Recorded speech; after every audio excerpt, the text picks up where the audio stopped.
Have you ever stood in the stillness of the night, pouring your heart out to Allah, only to feel like your prayers are hitting a wall? Like no matter how hard you try, something is missing. You're not alone.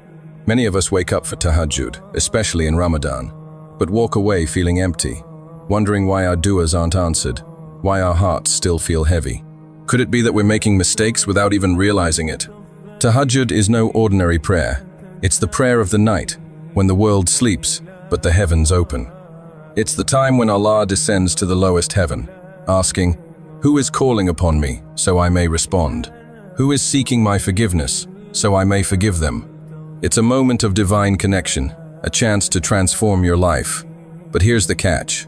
Not everyone's Tahajjud is accepted. And the reason? Often, it's because of 3 common mistakes. Let's uncover them and how to fix them before it's too late. Mistake number 1, a distracted heart. You've woken up for Tahajjud. The house is quiet, the world is asleep, and you're standing in prayer. But as you recite Surah Al-Fatiha, your mind drifts. You're thinking about your to-do list, that argument you had earlier, or what you'll eat for breakfast. The words leave your tongue, but your heart feels disconnected. You finish your salah, but instead of that deep sense of peace and connection, you feel empty. Why? Because your heart wasn't truly present. The Prophet Muhammad, peace be upon him, said, "Allah does not accept the supplication of a distracted heart." Hadith, Tirmidhi. Think about it. If you were having a heartfelt conversation with someone, but you were scrolling through your phone or thinking about something else, would they feel valued? Probably not. So why do we do this with Allah, the one who deserves our utmost attention and sincerity? Tahajjud is a precious gift. It's a time when the world is still, and you have the opportunity to connect with your Creator on a deeper level. But that connection requires presence. It's not just about going through the motions, it's about engaging your heart and soul. Here's how to fix it. 1. Pause and prepare. Before you start Tahajjud, take a moment to breathe. Sit in silence and remind yourself, "I am standing before my Creator." This simple reminder can shift your mindset and help you focus. 2. Recite with reflection.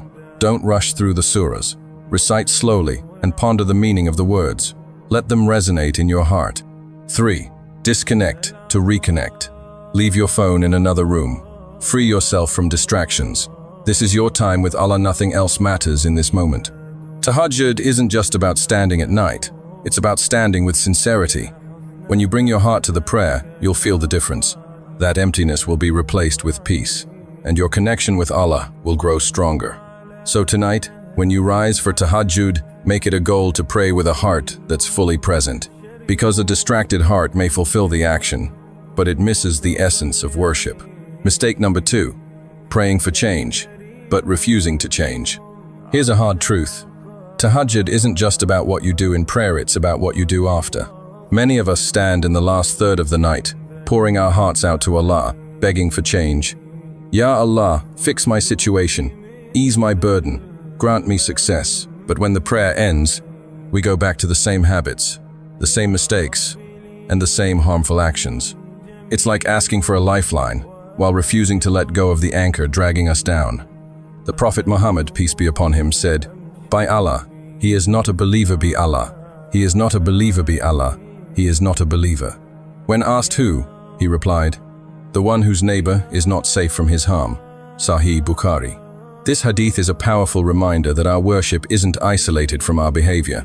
If you're asking for Allah's mercy at night but hurting others during the day, your Tahajjud loses its power. You can't cry in sujood for forgiveness while continuing to lie, oppress, or break trust. Tahajjud is a time of deep connection with Allah, but it's also a call to action. It's not enough to simply ask for change. We must actively work toward it. If you're asking for guidance, take steps to change your habits. If you're asking for forgiveness, stop repeating the same sins. If you're asking for success, put in the effort and trust Allah's plan. The solution? Align your actions with your du'as. Let your Tahajjud be the catalyst for transformation. When you rise in the night, make a sincere intention to improve. Reflect on your actions and ask yourself, am I living in a way that invites the change I'm asking for? Tahajjud isn't just about asking for change, it's about living in a way that invites it. So tonight, when you stand before Allah, don't just pray for a better life. Commit to becoming a better person. Because true change begins with you. Mistake number 3. Treating Tahajjud like a transaction. Let's be honest. How many of us have treated Tahajjud like a business deal? Ya Allah, I woke up and prayed, now give me what I want. We approach it with a checklist mentality, expecting instant results. And when those results don't come, we start doubting, is Allah even listening? Is my Tahajjud working? But here's the truth. Tahajjud isn't a transaction. It's not a vending machine where you insert your prayers and out comes your desired outcome. Tahajjud is a connection. It's a test of sincerity, a sign of true faith, and an act of worship that goes beyond mere requests. The Prophet Muhammad, peace be upon him, said, "Call upon Allah while being certain of being answered." Tirmidhi. But he also reminded us that Allah doesn't answer the dua of a heedless heart. Think about it. If a child only talks to their parents when they want something, is that a real relationship? Of course not. So why do we sometimes treat our relationship with Allah the same way? Tahajjud isn't just about getting what you want, it's about building a deeper bond with your Creator. It's about showing up, even when you don't feel like it, because you know Allah is always there, listening and caring. Allah says in the Quran, "Perhaps you hate a thing and it is good for you, and perhaps you love a thing and it is bad for you. And Allah knows while you know not." Surah Al-Baqarah 2-216. This verse is a powerful reminder that Allah's wisdom surpasses our understanding.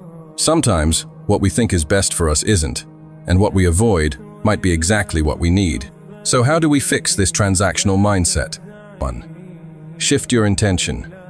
Pray Tahajjud not just to ask for something, but to connect with Allah. Let your worship be about gratitude, humility, and trust. 2. Trust Allah's timing. Understand that Allah's answers come in 3 forms: yes, not yet, or something better. Trust that He knows what's best for you. 3. Focus on the relationship. Treat Tahajjud as a time to strengthen your bond with Allah, not just a means to an end. Tahajjud isn't about getting what you want, it's about trusting Allah's plan, even when the answer is no or not yet. So tonight, when you stand in prayer, let your heart be sincere. Pray because you trust Allah's wisdom, not just because you want something. Because true faith isn't about outcomes, it's about surrender. Tahajjud is more than just a prayer. It's a privilege, a moment when the gates of mercy are wide open, and Allah is calling you by name. But to truly unlock its power, you must approach it the right way. Be present. Align your actions with your du'as. And most importantly, worship Allah with sincerity, not just to get something, but because you trust Him, love Him, and know that He knows what's best for you. So tonight, when you stand before Allah in the silence of the night, remember, this is your moment, your chance to connect, to transform, to draw closer to the one who holds everything in His hands. With that said, thanks for watching, and until next time.